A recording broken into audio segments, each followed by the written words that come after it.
Good afternoon. I'm Sock Marionette, doing business as Bargain Counter Argument, and I'm a middle-aged lady in a tiara hosting a live stream. And I can't tell if anybody's here yet or not. It says nobody's here, but sometimes that's wrong. So I'm just going to take a moment to get my phone charging. I've had some issues with it lately where I just replaced the battery, and I don't know if that took care of the problem. I might have to replace the phone, but I've had it for such a very long time. This phone, I bought this in April of 2021, so, and it's a Moto E6, so it's not like it's, some kind of super high quality top of the line. I mean, it's good, don't get me wrong. It's just that it's like, I don't know. It's not exactly the most up-to-date tech I could have. Okay, hopefully it's charging. Hey, Abby Jean. Abby Jean is here. Abby Jean's got stuff to do. A couple more people have shown up. Hi, everybody. Hi, hi, hi. I was just having some greetings. Let's see. I have a mini book haul because my mom and I went to the library. We just got home about a little less than an hour ago, and we picked up lunch. It was a stuffed bread. It was chicken bacon ranch, and it was quite tasty. And we came home and had that with a garden salad.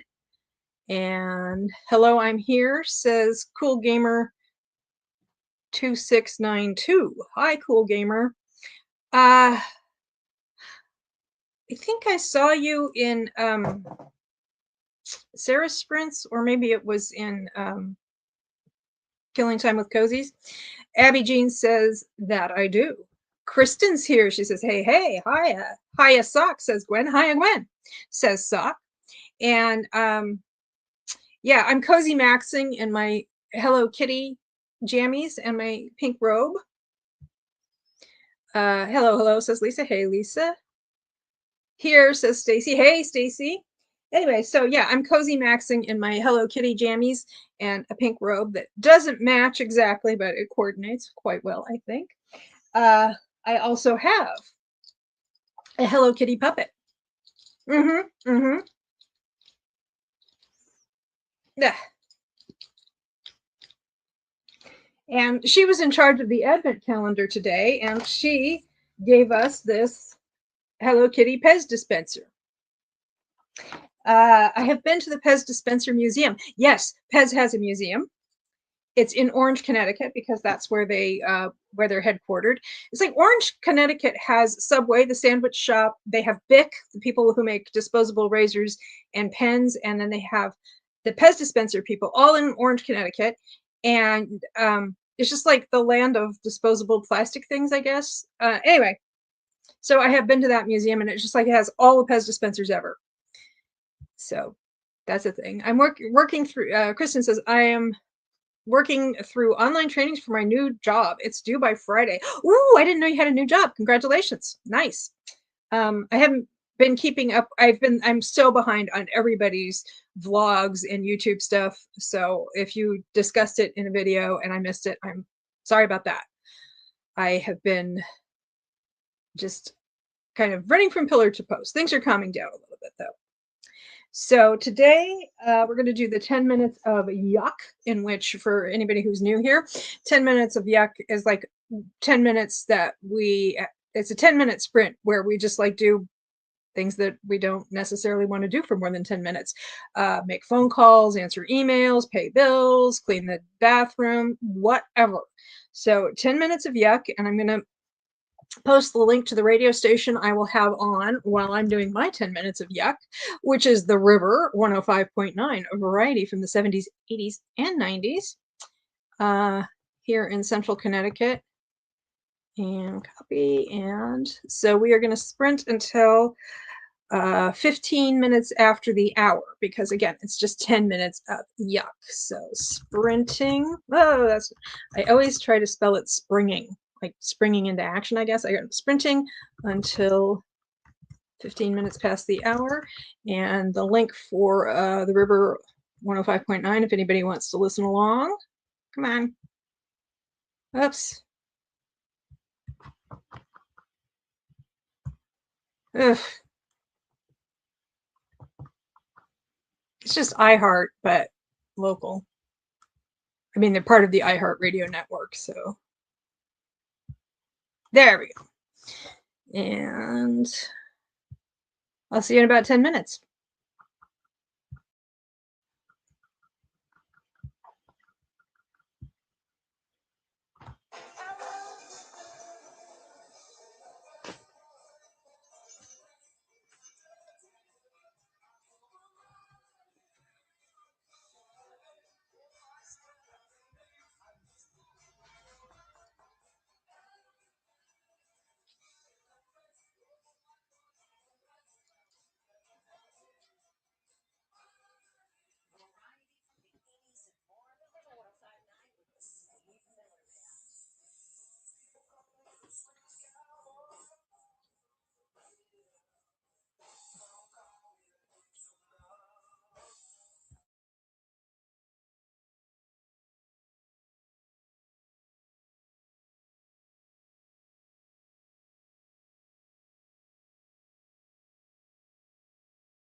And we're back.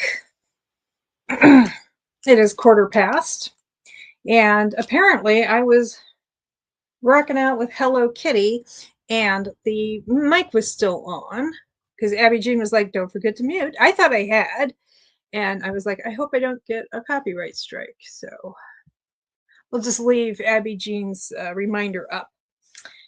Yes, and also Hello Kitty is over here. There's some stuffies on the couch. That's Alpaca Steve has some jingly Christmas attire. He was wondering about that. Where am I? Abby Jean says, I don't think it was loud enough for that. I could barely hear it, but unknown. Yeah, my onboard mic on my laptop, which is what I'm using at the moment, not that great. And it's okay. It's just that, like, when I lean off camera, I got some microphones, but I still haven't had a chance to figure out how to use them. I was going to do that last week, but then things kind of went kerflooey just before the live stream. And then I just have been directing my energies elsewhere. Let's put it that way. Yes. Yes, toward profound loafing. Actually, last night I went on an editing binge and I edited for, I don't know, 3 or 4 hours. I have all these videos that are ready to go. Well, almost.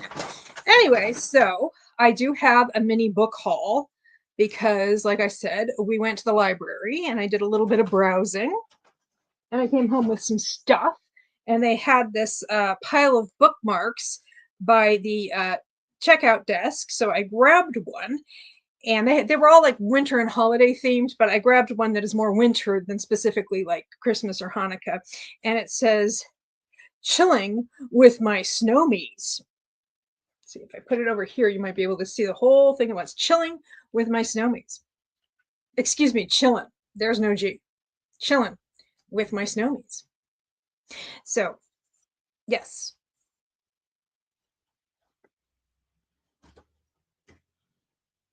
And I also got, I did not have my reading glasses with me, so I don't know if these are books that, I don't know what they're about. I could only read like what was in big print, and I was standing here like this. Not the most flattering angle.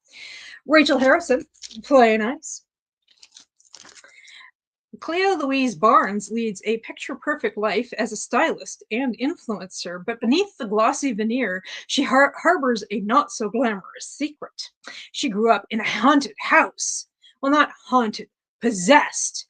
After her parents' messy divorce, her mother moved Cleo and her sisters into a house occupied by a demon.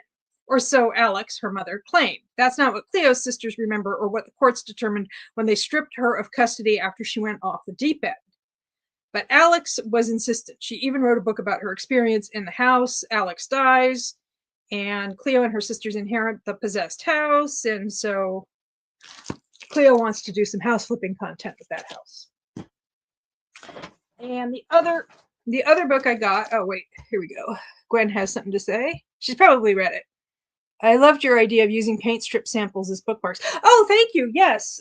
It's inexpensive. And if you feel like you want to get, I mean, they're free if you can find ones that are the right size. I like Benjamin Moore ones, like I said, because they're kind of longer and skinnier, because some of the other paint dealers, they've switched over to doing ones that are more rectangular. It might suit some people. And sometimes they're thicker, like thicker cardstock. So for me, they don't make as great as, they're not as great as bookmarks, but other people may like them just fine. And yeah, and that way you can even, like, if you're feeling super fancy, which I sometimes am, you can coordinate them to the book you're reading. Yeah, as I did in the video. So anyway, then the other book I checked out is The Once and Future Me, a novel by Melissa Pace. And this one had a nice blurb that was really big. I could read it even without my glasses. Dark matter meets Girl Interrupted in this gripping psychological thriller about a young woman teetering on the edge of reality. Since I liked both Dark Matter and Girl Interrupted. Anyway, so this is Virginia, 1954. When a woman wakes on a patient transport bus arriving at Hanover State Psychiatric Hospital, she remembers nothing of her life before that moment. None of the dark things she must have seen and done that forged her into the skillful and cunning fighter that she is. Doctors tell her she's Dorothy Fraser, a paranoid schizophrenic committed for her violent delusions. She's certain they're wrong, until disturbing visions of a dystopian future in which frantic scientists urge her to complete the mission and save mankind begin to invade her reality.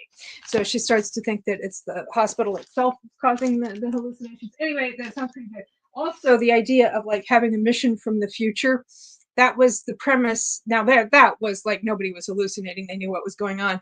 Of a TV show called Travelers. It starred Eric McCormick, who was Will on Will and Grace, and some other people. And it was produced by some of the same people who produced Stargate, Stargate Atlantis, Stargate SG-1, and so on.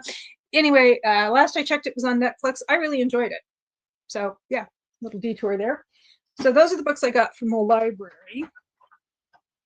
I also have a mini haul from some books I picked up at Marshall's on Friday, but I'm going to come back to that after we have our first sprint.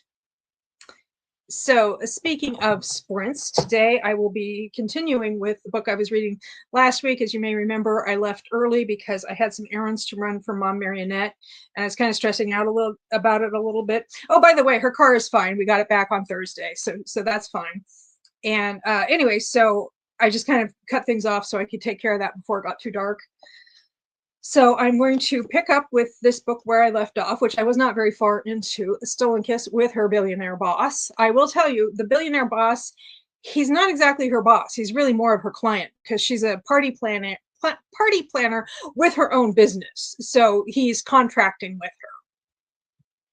Yay, says Abby Jean. I need to watch Travelers. I think you guys would enjoy it, both you and Kevin both. Stormy, hi, on our way home. We'll pop back in later. I'm looking forward to it. Yay, I'm glad the car is good, says Kristen. Yeah, I'm glad that, she's good.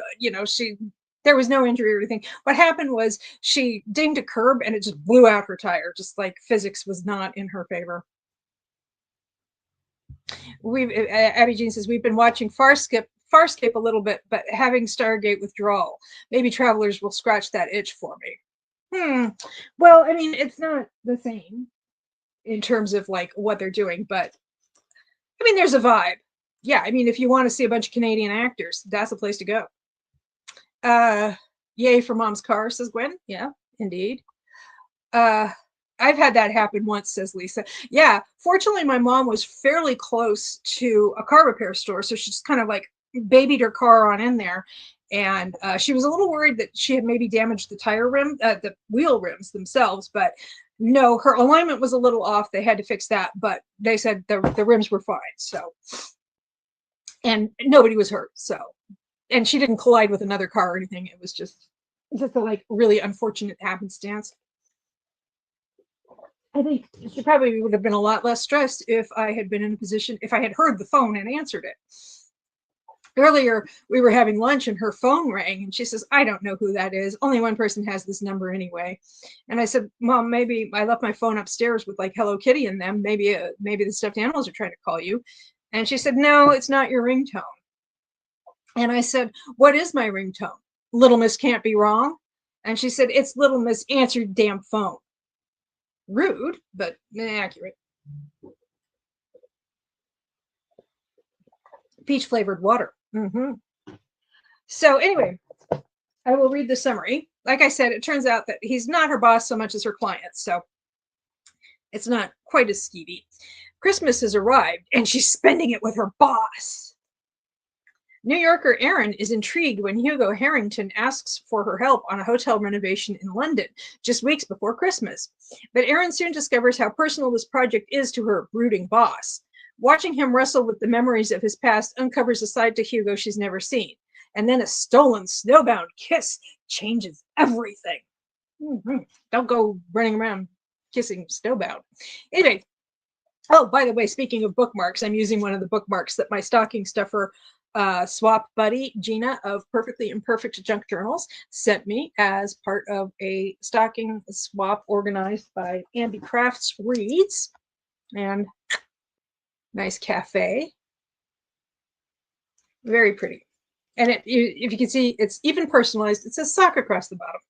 And it has this spiffy tassel. Most of the ones she sent me are longer, but this is a nice size for a mass market. Anyway, so I started this last time. And what happened was he like keeps offering her money to organize this party for him. And she's like, dude, I want to spend Christmas here in New York because he wants her to go to London. And she's like, dude, I need to spend Christmas here in New York. I have plans. And he's like, here, have some more money. And she's like, no, I got plans. So he actually follows her home, which, okay. And it's like, after he's already in her house, he's like, maybe I crossed a boundary here. And it's like, you think, dude? You think? Anyway, it turns out she's spending her Christmas with her mother and her son because she's a single mom. I think her son's like 7 or 8. I don't remember. It's been a week. And he's like, oh, she wants to spend. He thought maybe because she's kind of a glamorous lady, and he knows nothing about her personal life. He was like thinking maybe she just like had a bunch of parties to go to or something. And he's like, oh, it's a family thing. So then what he does is he says, well, how about I bring you all over to London, and it's a chance for you to have a Christmas abroad, and you know, your son gets to travel and you get to travel and your mom and everything. And he says, I'll get you a flat so that you're not in a hotel, you can like make a home of it. And she's like, well, yeah, that's pretty tempting. And she's like, but you're still paying me triple like you offered. And he's like, oh yeah, I guess I am. Nuts. Anyway, so that was where I left off last week. It is, I mean, by the way, I think this was published in December of 2020, and it is number 4739, Harlequin Romance, not Presents. And it's 250 pages, but it is larger print, so it'll go pretty quickly, I think. And Gwen says, I'm still thinking free trip to London, I'm there. Yeah, well, she held out for the extra cash. Abby Jean says, if you give a grump a chance wish list, if you give a grump a holiday wish list, has the same premise. Boss follows her home for Christmas to work, but it turns into fake dating. Loved that one last year. Oh, that sounds fun. Oh, okay. So this is the deal. This is why he's so obsessed with having her plan this party. He's opening a hotel that used to belong to his family. And he's on the outs with his family because his stepfather embezzled a bunch of money from the family company and then framed him, Hugo, for it. And his mother took his stepfather's side. Oh dear, there's a siren. Somebody's having a bad day. Ooh.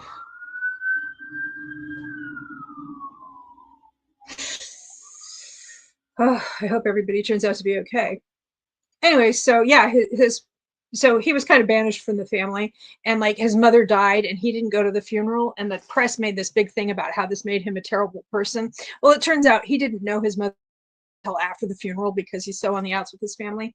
Anyway, he wants to reconcile with his siblings, and he's got it fixed in his mind that the way to do that is to reopen the hotel and have a big old Christmas party like the ones they used to know.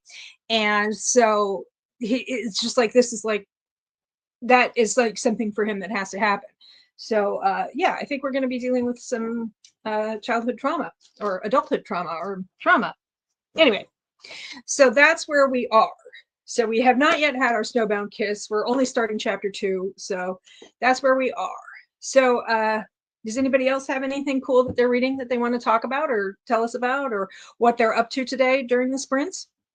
I probably should have asked that first so people would have a chance to formulate their responses before I started summarizing the book. Let's see, there we go.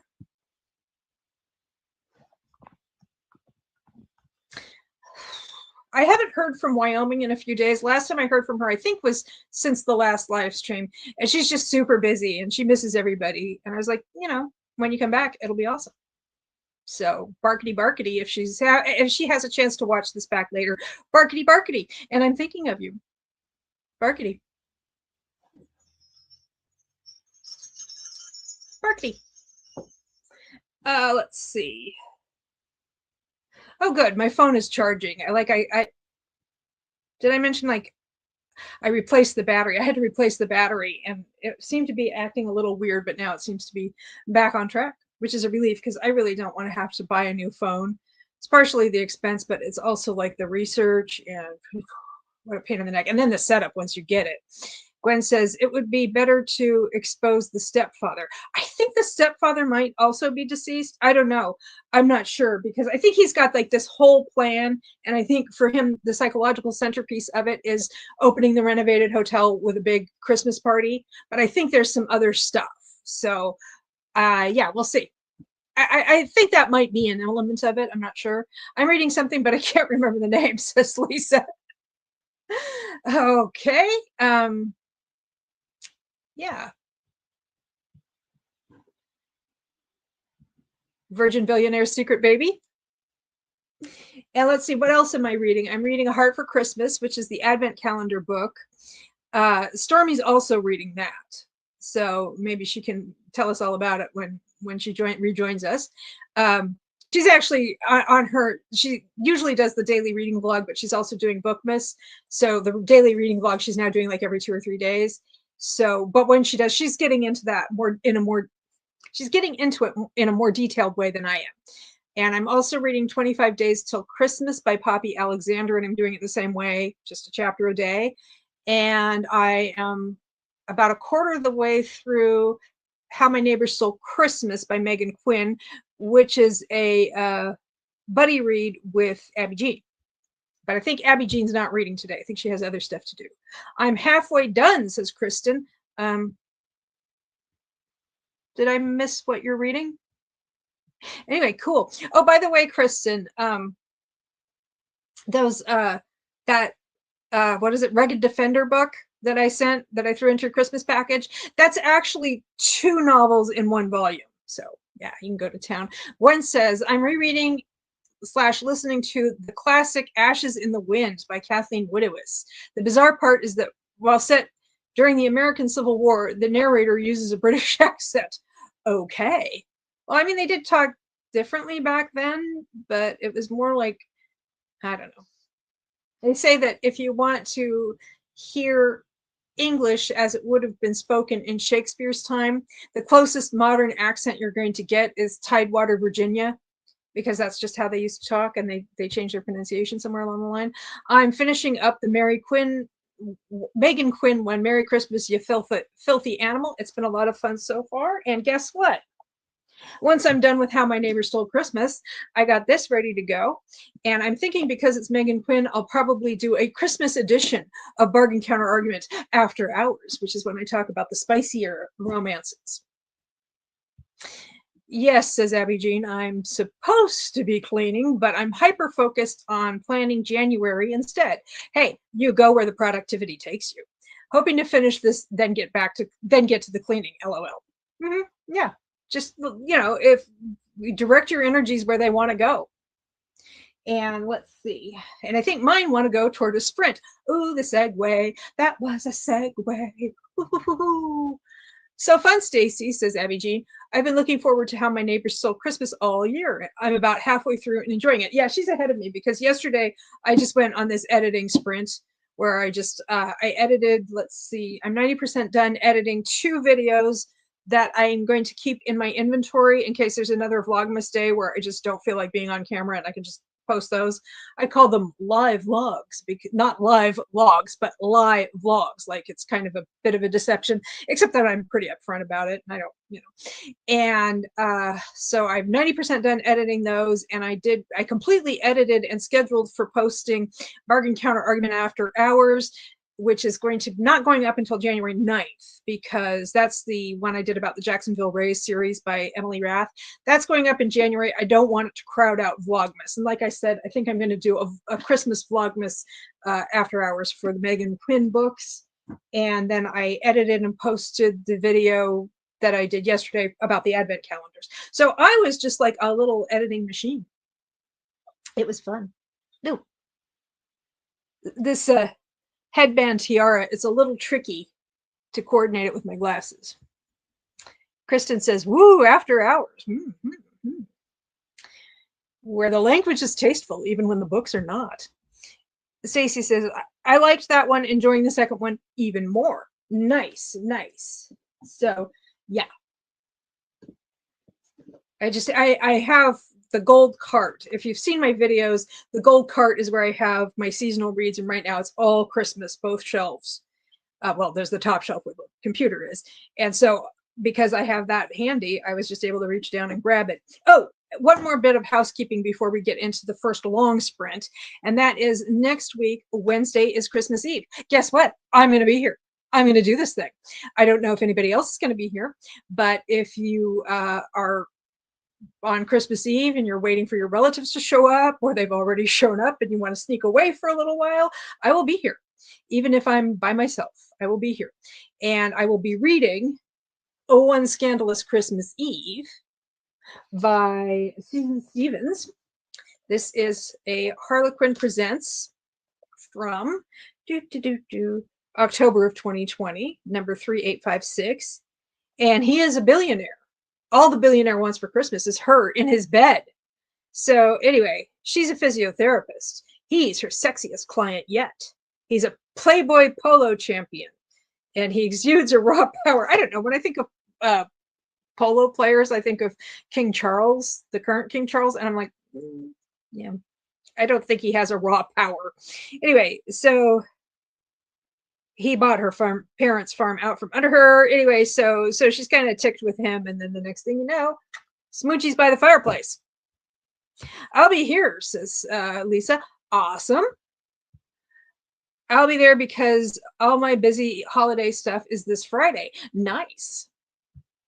Whoops. Abby Jean says, I will probably be here next week, but that is subject to change. Well, everything always is, isn't it? Woo! I'll be there, no family this year. And Stacy says, all I want for Christmas is $1 billion in my bed. Hey, I have my lottery ticket. I have it. And, you know,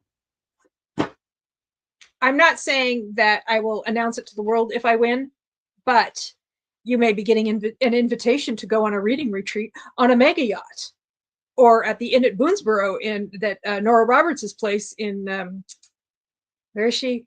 Maryland?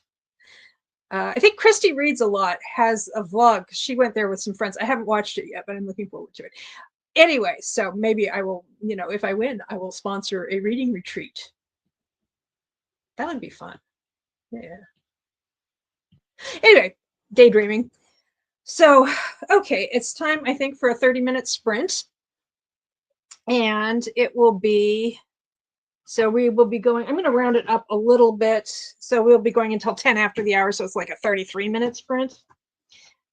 Okay, so we are sprinting, and I'll put the radio station back up again in case people are doing something where they want to listen along, but I'm not going to be listening to it myself because I can't really listen to the radio while I read. It's too distracting. So yeah, but I'll put the link up in case you are interested in some classic rock from middle of Connecticut, from central Connecticut, sprinting until 10 minutes past the hour. And here's the link for the radio station. And I will mute. See you in a half an hour.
And we're back. It's been a half an hour. How'd everybody get on with that longer sprint? I'm being photobombed.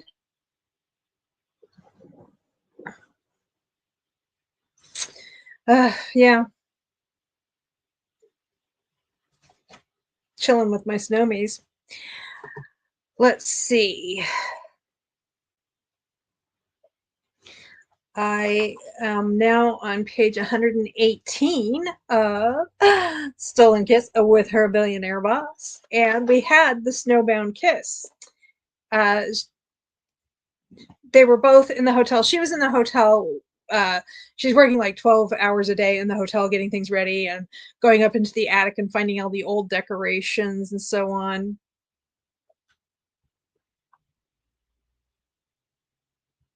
That went fast, said Gwen. I know. I feel like I was like, it was supposed to be until 10 past the hour, wasn't it? Yeah, yeah. Just didn't feel like a half an hour. It felt like 15 minutes. Anyway, so she's been working the hotel and she's gone up into the attic and she actually found all the old decorations from the, when he was a kid and stuff are still up there. They just got stored in the attic and they conveyed when it was sold. And because I think somebody bought it from his family and then he bought it from that person. So anyway, all this stuff conveyed and it's been sitting up there. It hasn't been used, so it's all in great condition. And so she's like, I can use this stuff. So he's pretty excited about that, but he gets very grumpy about it because it's bringing back all these memories. And we have Stormy, it looks like. Stormy, hi, I'm picking out books to do for the Christmas color book tag. Figured I'd best do it before I run out of time. Oh, what is that? I'm interested. I'm always looking for something I can do for Vlogmas. I mean, I have a lot of ideas. I'm not going to run out, but extra ideas are always good. Anyway, so so she shows him these decorations that she found, and at first he's excited, but then he gets grouchy because it's bringing back memories. And then she chases after him. And, excuse me. So she says, I've seen you angry, and though you scared our coworkers when you stormed out of the attic, that wasn't anger. He sat back, took a slow breath. Didn't fool you, huh? She ventured a few more steps into the room. It was close, and then I asked myself, who gets angry over gorgeous antique ornaments? No one. So anyway, she says, something's very wrong here, and I'm worried that I'm going to spend the next 2 weeks creating a wonderful event only to have you ruin it. Me. He gaped at her. Ruin it? He pointed at his chest. I'm going to ruin it? I know when something's bubbling under the surface, she said. Only one of his eyebrows rose. She huffed out a breath. This is the key part. Seriously, you dragged me to London for a project that's almost too big to pull off. You're a bundle of nerves, and the press is watching you, which will mean if you snap and the big Christmas Eve grand opening fails, guess whose name will be ruined in London and probably Manhattan because you're such a hot item all over the globe. So she's like calling him out on his behavior, and he's like, oh yeah, and he thinks about it because we're getting access to both their points of view in alternating, not quite alternating chapters, but like, a few pages in his point of view and a few pages from hers. So that's kind of nice that we have access to both their thoughts. I always like that. And so he starts thinking that, oh, right, if I let my emotions get the best of me and my siblings don't show up and I get angry and it's a disaster because of my actions, then this is going to have negative impact on her and her business. He's not, yeah. So he's like, oh, that's not what I want to do.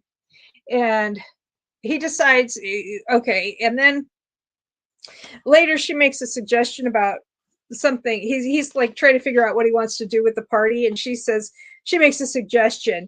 And it says he thinks he loved her idea, but he couldn't believe he'd asked for her opinion. He never needed anyone's opinion. If he had an idea, he either used it or he chucked it. Anyway, it was like, oh, okay. He's starting to realize that maybe never asking for people's opinion is not a good thing, that's not the best way to live your life. Anyway, then they have their snowbound kiss. Because again, she's working up in the attic. She loses track of time and he decides he's going to take her home. He's got a limo and a driver. He's going to take her home. And he gets there. And while they're waiting for the driver to show up, the road's closed because there's been so much snow. So they end up spending the night in the hotel. There are a couple of penthouse suites that have been renovated, so they stay there. But it's more than just a kiss. They actually, yes, they actually hook up. And then they kind of both separately, they don't discuss it with one another, but they both separately decide that like they need to go back to being professional the next day. So of course there's that kind of emotional quagmire. He's worried about getting involved with their, I mean, they both know that there's a mutual attraction. He's worried about getting involved with her because he's like kind of a one night stand kind of guy, and he's not sure that he's a good relationship material. And she's a little worried about getting together with him because she senses that he's not really super great with intimacy and that he has secrets. And I had forgotten this about her husband. She's a widow.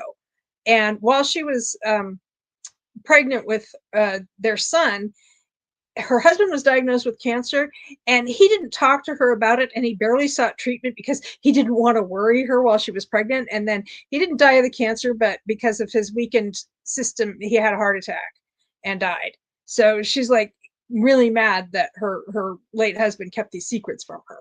So she doesn't want to deal with somebody who's keeping secrets. And then Lisa had asked, she said, that sounds like a fun tag at Stormy. And Stormy says, it's a tag that doesn't take a lot of thought, just searching for the books that are the colors mentioned. I was tagged twice, LOL. And yeah, I'll have to figure out what the colors are or something. If you don't mind tagging me, I'll, I love to do something like that. I don't do tags very often because I don't see them very often, but I always have a good time when I do. And Lisa says, I like when a book does that as well, to hear their point of view. Yeah, I mean, it's third person, so it's kind of limited, but you're still like, you get some access to their thought processes, so that's nice. Anyway, so they have the one night stand, and like I said, they kind of separately decide to just try to go back to being professional, but that's not working out too well for them because they're just like, there's mooning, there's longing, there's pining. And when the sprint was up, she is getting ready to go sightseeing with her son, and he's decided that he wants to join them. So he's gonna like find them. He's gonna like give her a call and say, let's sightsee together. So more emotional intimacy. Sure, I can tag you, says Stormy. I don't know what to tag, as most of the people I know that did tags were already tagged. Okay. Well, if you just like DM me or something, just let me know where I can find a video where I can get the tags, or when are you going to put that up? Because maybe I'll just tag me, just, I'll see it when you put it up. If you remind me, I'm trying to think how to say this. This is so weird because if I were recording a video, I would just stop talking and start my thought all over again. And I'm tempted to do that, but it's like, I know there's a live audience. So yeah, when you go ahead and do that, just let me know. You can DM me. I try to watch I'm trying to watch everybody's videos, but everybody's producing so much stuff that I am falling a little bit behind. He seems unusually self-aware for a romance hero, says Gwen. Yeah, I don't know, because I'm used to the more modern books, like a lot of these stuff like Megan Quinn and so on. It seems like they have a certain amount of self-knowledge, but he's kind of like, he is just now coming around. I think he's supposed to be in his early to mid 30s, and he's just now coming around to thinking, oh, maybe being emotionally closed off and never asking anyone's opinion, maybe that's not going to serve me very well. So I will tag you in the description, says Stormy, so it should notify you. Yeah, okay. Somebody said they tagged me in a video and I didn't get the notification. I found the video anyway, so that was cool. Anyway, but thank you. I look forward to watching it and then doing it myself. So that's where I am. So I'm almost halfway through. I'm on page 118 out of like 250. So I should be able to finish it, especially if we have a couple more half-hour sprints. I do have more books I can show you because I went to Marshall's on Friday and picked up some stuff. So I will go ahead and show that off.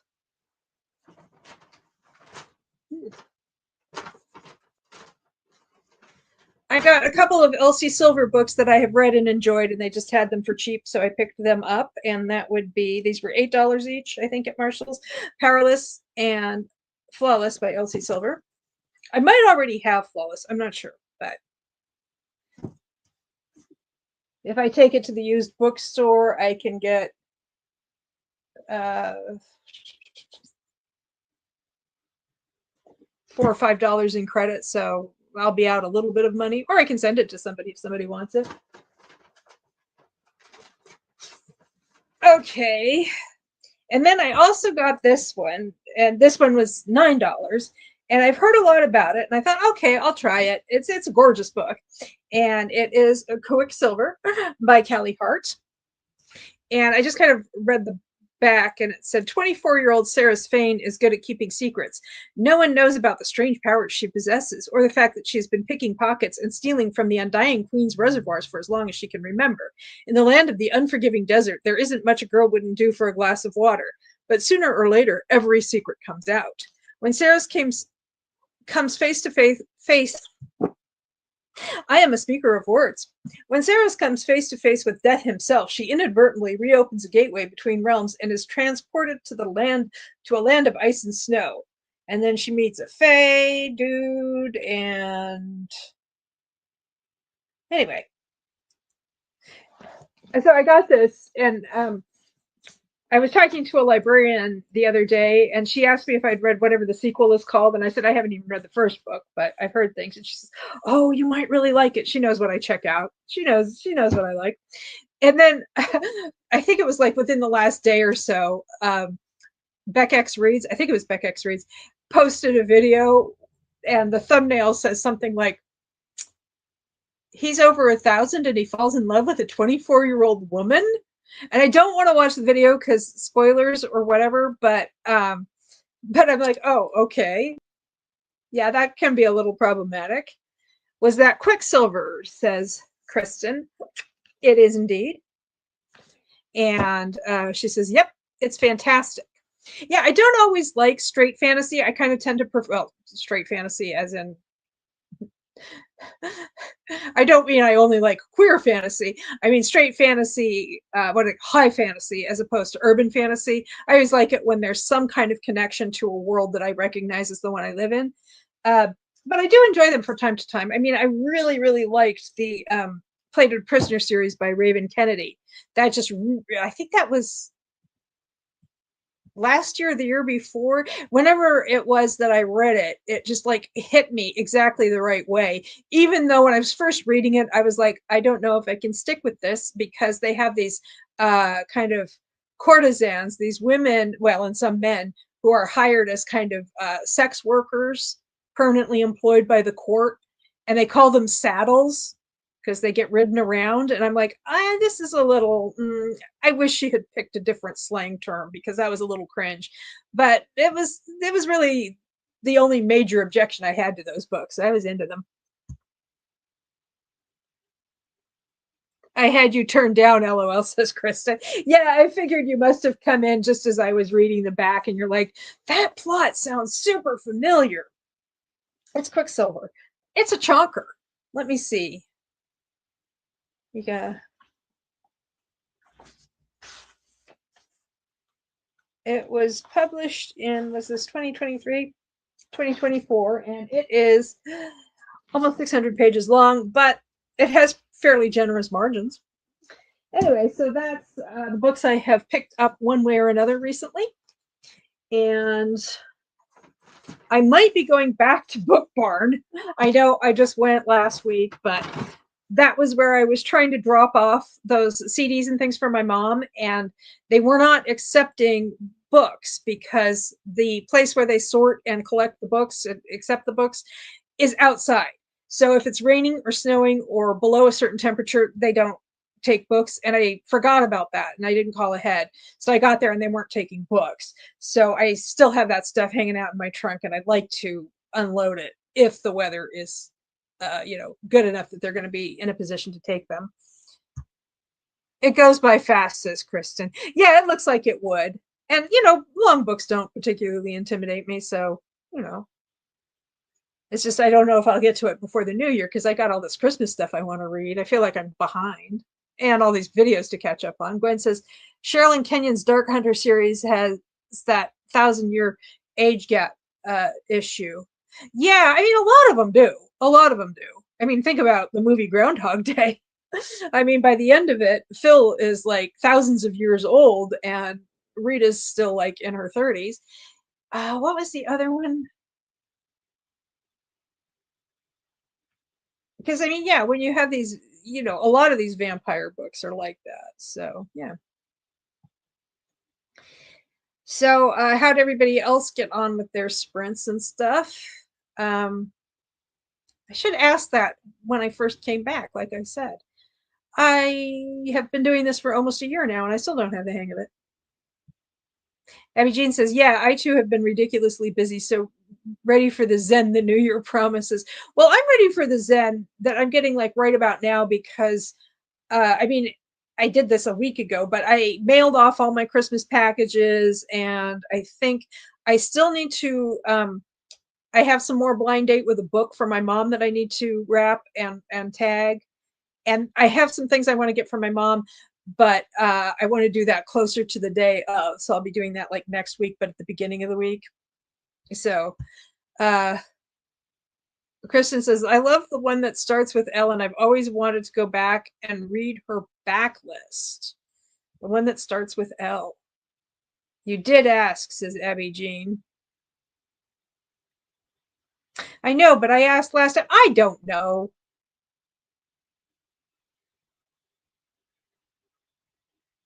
I'm like, I gotta be me. And Lisa says, I still need to finish my holiday cards to send out. Well, I actually got that done really early. That was like the first really Christmassy thing that I did. I mean, I think I did that even before I switched the fall tree over to being the Christmas tree, and before I switched the food tree over to being the gold tree.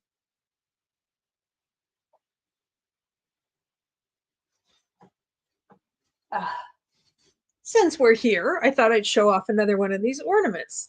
Here we have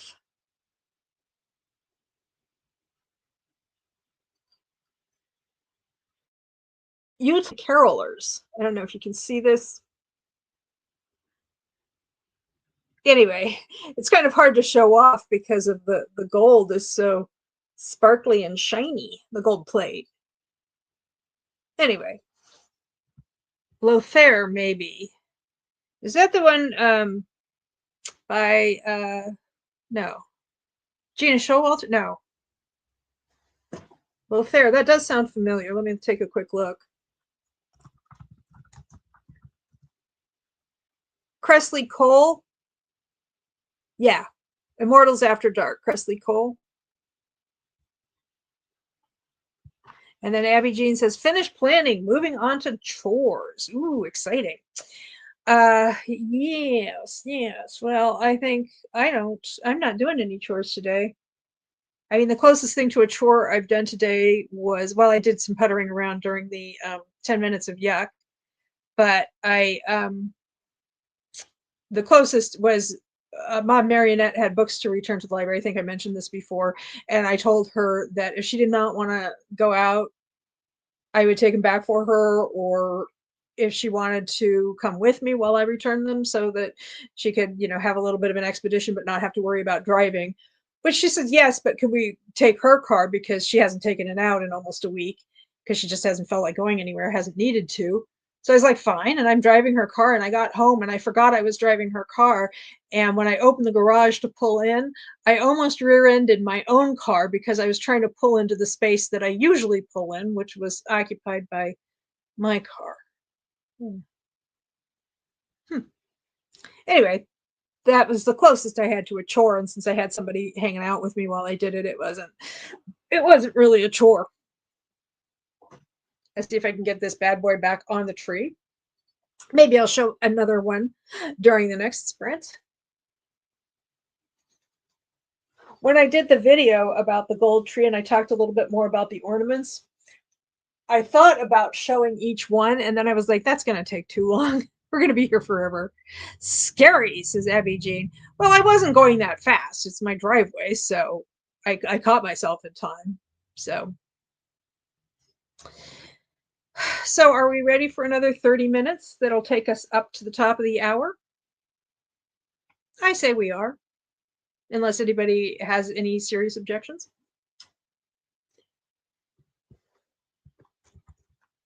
Sprinting until, whoops. And once again, I'll put in the link to the radio station, but I won't be listening because I got to find out what's going on with Hugo and Aaron. Let's do it, says Abby Jean. I will listen to more of our book while working. Ooh, yes, you're going to be so far ahead of me. Oops. Holiday etiquette gives 1 week after the holidays to send cards. Ooh, good to know. Good to know. Okay, I'll see you in a half an hour.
Okay, that's the end of that sprint. 30 minutes. I got a bunch read. How'd everybody else do?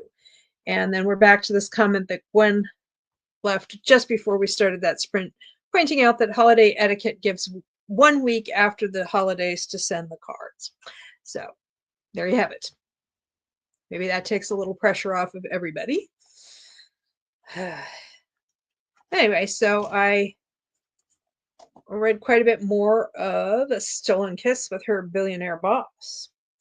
And I found out I totally had her son's age wrong, because right after I started reading at the beginning of this sprint, we find out that he's actually young enough that he's still in a stroller. So anyway, so Hugo, she and her son went sightseeing at a place Hugo had already taken her to. Oh, comment from Lisa. Tell us what is happening. Okay, I'm working on it. Okay, so anyway, so Hugo had, oh, Stormy says, I filmed and edited the tag video. Nice. So we'll probably put it up tomorrow afternoon. Awesome. Looking forward to it. Anyway, so earlier in the story, Hugo took Aaron sightseeing. Hugo's the boss. Aaron's, I mean, not really the boss. She's his subcontractor, but he had taken her sightseeing and suggested that this might be a place where she could take her son. Her son's name is Noah, by the way. And so she has the day off, and so she mentions to Hugo, I'm going to take Noah to that place. And he decides he's going to take the day off and hang out with them. And so he goes to that place and he calls her, and they meet up, and they're going around. And like I said, it turns out that like Noah's still in a stroller, so he's a lot younger than I realized. They're going around, and he's having a good time hanging out with Noah. And Aaron's watching them and says, Hugo glanced down at the little boy as if he were an absolute miracle, and Aaron's heart stuttered. She suddenly saw not a successful guy or an exacting, grouchy boss, but a guy who'd lived his entire adult life without a connection to anyone. So she's like, oh my gosh, he is just like kind of very lonely. And then later on, while they're there in London, her mother, whose parents had immigrated to the US from Ireland, is looking up her parents. Her parents are deceased. This is Aaron's grandparents. She's looking them up. She's looking up her relatives in Ireland whom she's never met.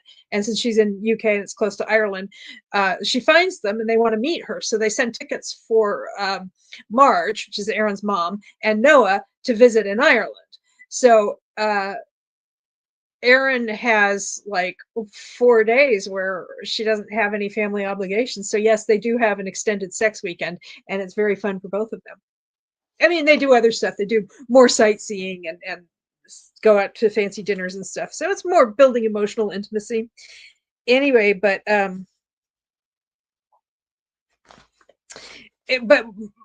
when she's telling him about how her mother has found these long lost relatives, and she says, if you try to have a conversation with her, she'll just start talking about all the research she's done and what she's found out. But best for you to get away before she bores you to tears, says Aaron. He chuckled. I think it's great. Warmth filled her. This was the real Hugo, the normal Hugo, the guy he was when he wasn't everybody's boss, the guy she liked, the guy she suspected he wanted to be, but couldn't. So he's like the normal Hugo. And then,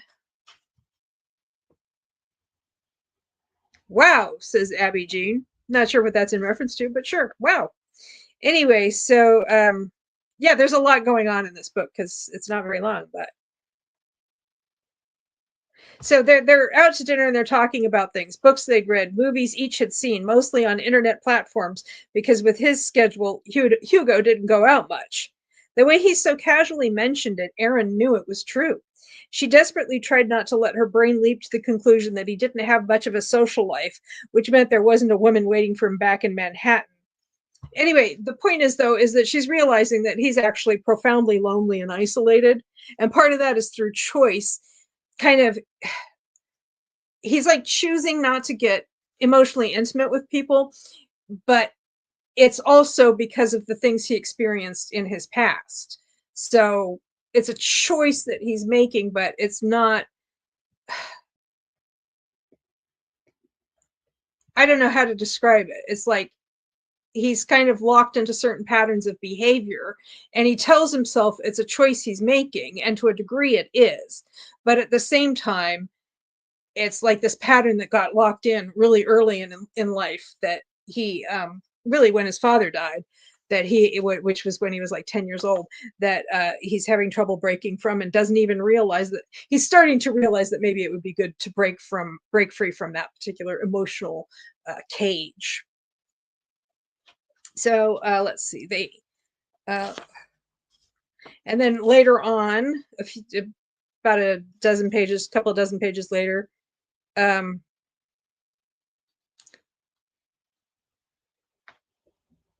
he's thinking Erin not being trusted by her husband, because her husband was the one who had cancer and was taking experimental treatments, but he didn't tell Erin about it. And the experimental treatments put too much of a strain on his heart. He had a heart attack and died while she was still pregnant, and she never even knew he was sick. So that's kind of why she doesn't want to hang out with people who have a lot of secrets.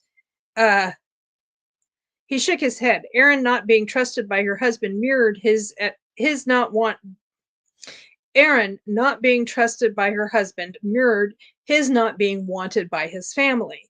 The pain of it wasn't a big angry wound. It was a huge open hole that he didn't know what to do with. That Erin didn't know what to do with. Empty Christmases, solitary birthdays, blank spaces where people should have been. So, yeah, he's starting to realize his own profound loneliness.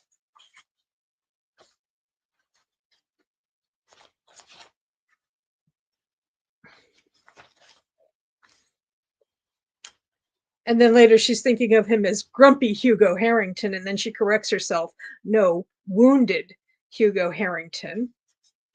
And then, let's see, that reminded me of something.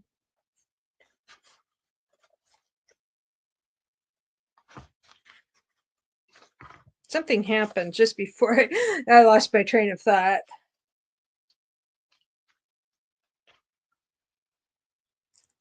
Oh yeah, just before the sprint was up, uh, because they're trying to get everything organized from this hotel, which is in the process of being renovated.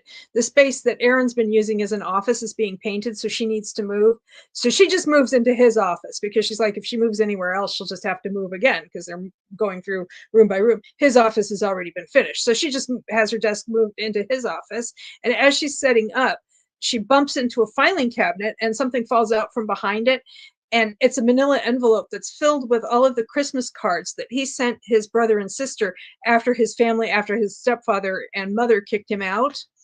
And she realizes that, oh, they never got the Christmas cards. Somebody held on to them but didn't pass them along. She thinks probably Hugo's mother, that she didn't pass these cards along to his siblings, but she couldn't bear to throw them out either.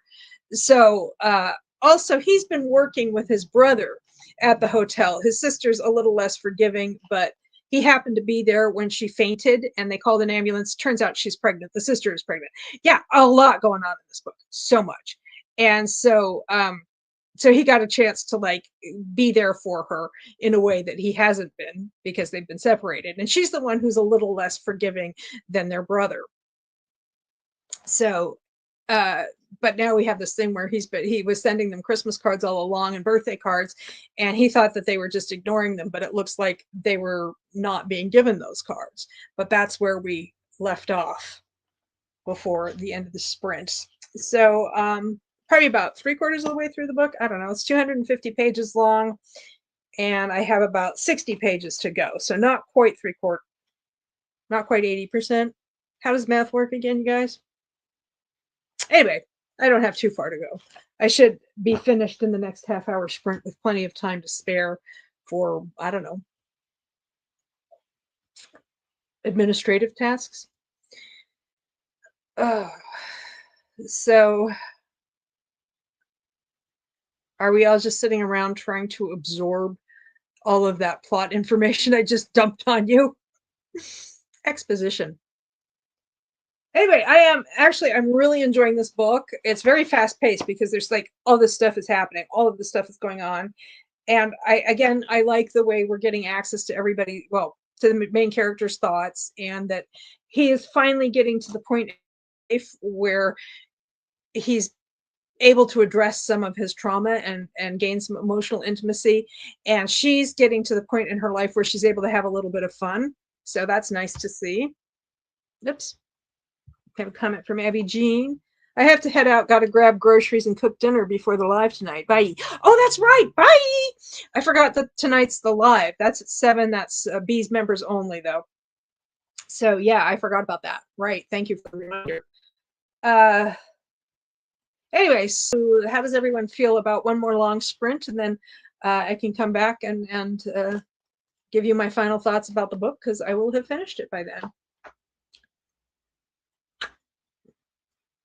In fact, I think I'm not going to have this be a full half hour. Why don't we go until 30 minutes past the hour, because I don't think I'll need a full half hour to finish the book, and that'll bring us up to half hour.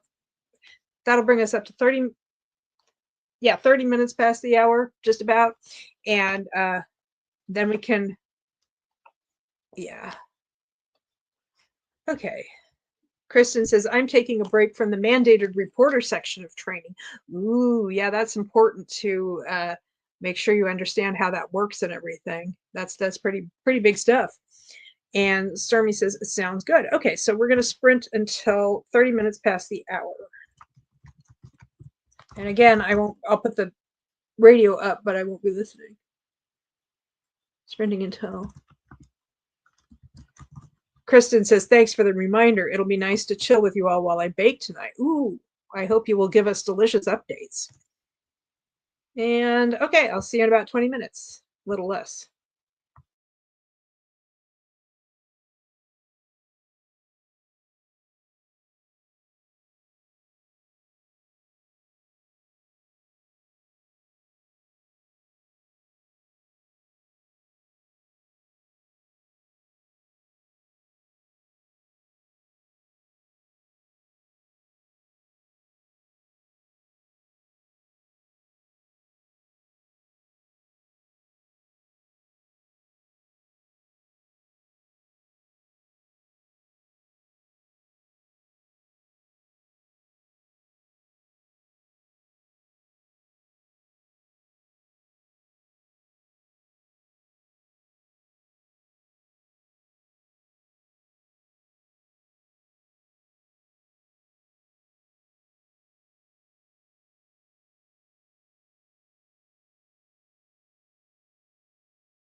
Okay, and we're back from the final 20-minute sprint, and I finished Stolen Kiss with Her Billionaire Boss.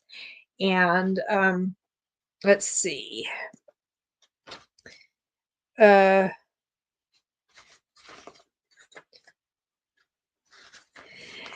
there is a lot of kind of explaining how people are feeling, because of course Harlequin romance, they're not very long, and with everything else that's going on, like I said, that keeps it really fast paced. So she sometimes, Susan Meier, will like explain what the characters are feeling very explicitly, but I think it's not a case of tell don't show, because she's also showing. She just wants to make sure that her point gets across. So it's I know this, let me see if I can dim my screen. Yeah, my glasses are just, it's very dark in here now because it's dusk, because I think it's just around sunset. It's still a little light outside, but not much. So there's a lot of glare from my screen on my glasses. Anyway, so she says things like, okay, so they have like a third act breakup after she finds the cards, and he starts processing his feelings about the cards having been withheld from his siblings, probably by his mother.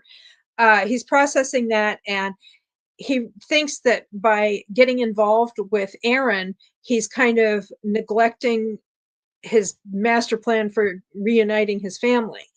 And so he dumps her, and she realizes that uh, their romance had happened so fast, they hadn't built any real trust. And at their first problem, he'd pulled away from her because they did have a little bit of an argument. What he'd really done was yanked himself away, dropped her, so he could get back to being himself, the guy who didn't need anybody, the guy who didn't want to need anybody. So, yeah, again, this is like being very explicit about the kind of personality flaws that are keeping them apart. But this is in addition to they've actions that they've undertaken in the story. So it is partially tell, but it's also a fair amount of show. So that's nice. And so he goes to share the cards with his siblings because he realizes it will paint. He's reluctant because he knows it'll paint his mother in a bad light, and he doesn't want to do that because she's their mother too. But he says he's going to show them anyway because he's tired of being the bad guy. And so he shows the cards, and he actually finds some cards himself where the first set of cards were that were from his mother to him that for some reason were never mailed. I don't know if she decided not to send them or what, or if his stepfather intercepted them and kept them. I don't know exactly what that's about. Didn't really understand that. So anyway, his mother's letters are all like, I'm sorry I did this to you. I understand that you were right and Nick was wrong. Because that was, Gwen was asking earlier, why doesn't he just tell the world what the stepfather did? He doesn't have any proof. And furthermore, the stepfather not only framed Hugo for the embezzlement, he also told him that he was basically blackmailing Hugo. He's like, if you go to the police about this, you're going to go to jail, and I am going to kick your mother and your siblings out in the street. So there's like a couple of different layers of extortion / blackmail going on there. Anyway, and also Hugo didn't have any proof, but in his mother's letters, there's still no concrete proof that would stand up in a court of law. But when he shows it to his siblings, and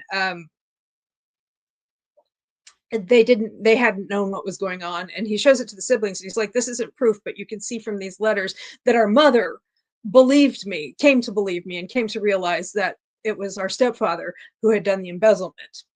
And so that's proof enough for the siblings. And so they're working through their differences. It's like it's not immediate emotional reconciliation, because I mean, these are deep wounds going back to when they were all very young. But there's a path forward. And let's see. And he also comes to realize he's got this whole thing in his head that he's going to be their older brother, and he's going to be strong, and he's going to come in and be the white knight who fixes everything. And then he realizes that that's not really who he wants to be. He wants to be a brother, a real person, and not like this guy who's so strong and single-minded and everything, because that was what made him push Aaron away. And he's like, wait a minute, do I even want to be that guy? Does anybody want me to be that guy? Oh, maybe not. So and so there are various reconciliations and so on. So and they all lived happily ever after. And I very much enjoyed this book. It was a fun Christmas read with the characters dealing with some of their psychological wounds. And again, I liked that it didn't present everything as having been magically fixed. It's just like, oh, things are going to get better, but not right away. But people are going to be having these solid relationships and they're going to have a better foundation going forward. Sounds interesting, says Stormy. I liked it. Maybe I could send it along to you to go with those other books I sent along to you, because I thought you would like them. I do like the cover. And then next week is Wednesday at 2 p.m. Eastern. It's Christmas Eve, and I will be here, like I said, and anybody who has a chance to drop by for a few minutes or the whole time or whatever, just wants to take a break, wants some company on Christmas Eve, whatever, it'll be fun. We're having One Scandalous Christmas Eve, which is Harlequin Presents, from October 2020, number 3856, by Susan Stevens. All the billionaire wants for Christmas is her in his bed. Ooh, classic presents. Here's a detail from the front cover.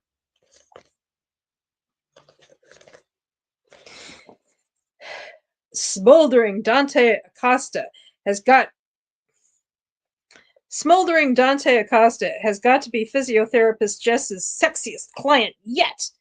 Even injured, the Playboy polo champion exudes a raw power that makes Jess giddy until she discovers he's bought her parents' farm out from under her. Jess's indignation only adds fuel to the fire raging between them as they try and fail to resist each other.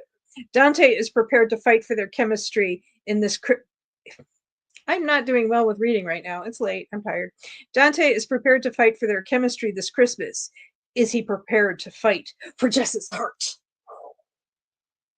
One Scandalous Christmas Eve. So that will be next week's book on Christmas Eve itself.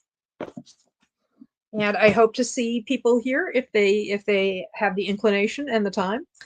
And I hope everybody has a great week between now and then. I'm going to continue posting for Vlogmas, I hope. So far, as far as I'm concerned, it's going well. And hopefully I'll get caught up on other people's video, because I know a couple of other, Stormy's doing Bookmas and Kristen's doing it.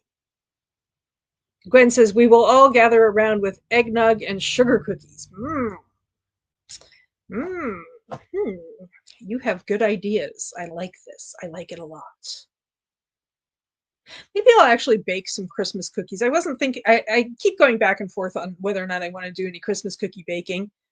And then they're Christmas cookies because I usually only make them at Christmas. There's nothing about them that's inherently Christmassy, except, anyway. And have a great rest of the, I can't read anymore, at least not out loud. Have a great rest of your day, says Stormy, and you as well. And I will see you all next week. Although I'll probably see some of you sooner, because I'm going to be hanging out in the lives with Killing Time with Cozies on Sunday. And I guess it's Stormy's turn to host on Monday. If that's happening, I don't know. Anyway, anyway. So some of you I will see later. Thank you all for joining me, or watching it back later if that's in fact what you're doing. And let's see. Philsbury, says Quinn. I don't get the reference. Is that a Groundhog Day thing? I don't know. Or is it Pillsbury? And I just, yeah. Yep, says Stormy. Okay, so yeah, so some of you I'll see before then, and others I'll see in a week or maybe 2 weeks or 3, depending on everybody's schedule. And again, if you're watching this back later, thank you so much for doing that.